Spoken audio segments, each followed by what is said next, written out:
Hi, my name is Tani and welcome to the Dr. Kokosha Portugal Breast Care Center. I was diagnosed with breast cancer in September 2019. I am still receiving treatment. I'm actually on preventative treatment now. I started in in October 2019. I started on the 2nd of October with my first chemo session, and I went completely bald in 2 weeks. And I think for a woman that is a little bit of a shock. So I remember one morning, it was about after my third session. I received the red chemo was part of my first treatment, and I wasn't feeling very well. And actually, after losing my hair, I actually avoided mirrors. I remember just feeling, who's this person that's staring back at me? I didn't recognize her. And I was sitting that morning, I remember so well, I was sitting on the bed, and at the corner of my eye I was looking in the mirror, and I was looking at myself and not feeling well, and I just thought, shoot. I said, Lord, do you think I'm still beautiful? And I just felt I need to get up, get dressed, go to the mall. I wanted to be around people. And I was walking around, not feeling well, planning on going to a coffee shop to have some tea. And a friend of mine actually, she gave me a call and she said, where are you? And I said, no, I'm here in the mall. And she said, well, I'm actually here too, can I join you? And I said, yes, please come. It would be wonderful. And so we were having some tea and we were having a conversation, and she just suddenly stopped and she looked at me and she said, Tani, I just want to tell you how beautiful you are. And I was a little bit taken back, and I just thought, no way, this can't be. But she didn't know what I was asking God that morning. And I thought, no, okay, but this is a friend, so friends know what you're going through, so they're going to encourage you. And I thought, no, okay. And I went to a side of the mall that I never go to, like never.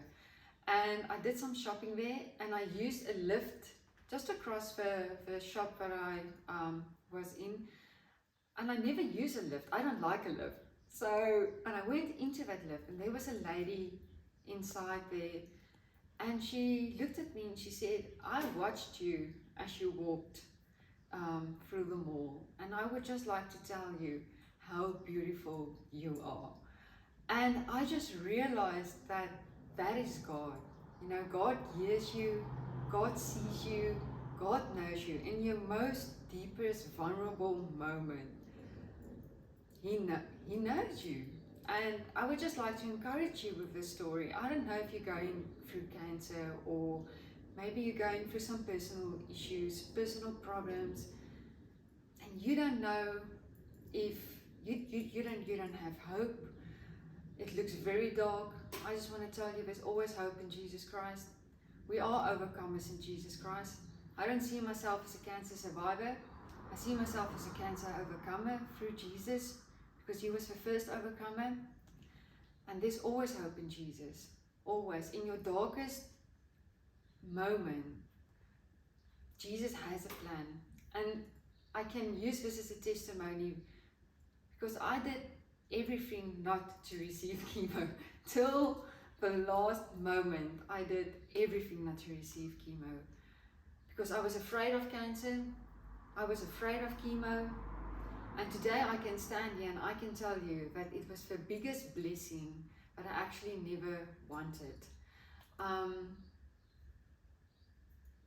would say that cancer was probably my second shock. My first shock was when, after my first chemo session, my dad was diagnosed with lung cancer. And to go through fighting for my life, and to know that this will probably be my last Christmas with my dad. Every day would be my last day with my dad, probably. And on an early morning in May, Jesus came to fetch my father. And that was difficult. I prayed for God to heal my dad, and I asked for God's will, and he chose to come and fetch him. And that's good. And I think as as Christians, it's difficult. That's where I actually realized how difficult it is to let God be God in our lives. Because we pray so easily, God, please heal this person, but let your will be done. And when God's will is done, then we get angry, or we are like shocked, how can it be? But God made that decision, and to let God be God, I realized that was one of the difficult things in my life that I had to learn at that stage. So at that stage I was very, God actually provided for my husband's family, my family-in-law that supported me through my cancer, my friends, because at that stage my family was mourning a husband, a father, a brother, and I was still fighting cancer. I was still going through treatment. I still had radiology that was ahead of me. And a few years later, last year, early September morning, during Bible study, I heard God asking me, will you build a breast clinic? And I thought, yeah, yes, no problem. But how difficult can it be? And not realizing what everything entitled, but I mean, I will never look back, and I was so privileged to be part of this journey with Dr. Kukasha of Portugal. And when it came to doing the treatment room that we are standing here, this is a very small, intimate space. And there are about, I mean, if you can just turn around and just show how many chairs there actually are. There's just about, I think, 6 or 7, 8 chairs. Very small and intimate. I had such joy in this place with my friends, laughing, really having joy, because the joy of the Lord is our strength. And when it came to realizing what we want to do in the treatment room, I asked God what was in his heart for this room. And I heard she flourish, because we flourish under every circumstance. The most difficult one, that is where we bloom. And so I contacted Neil from Art Refine, because he also gave me 2 sketches when I was going through chemo.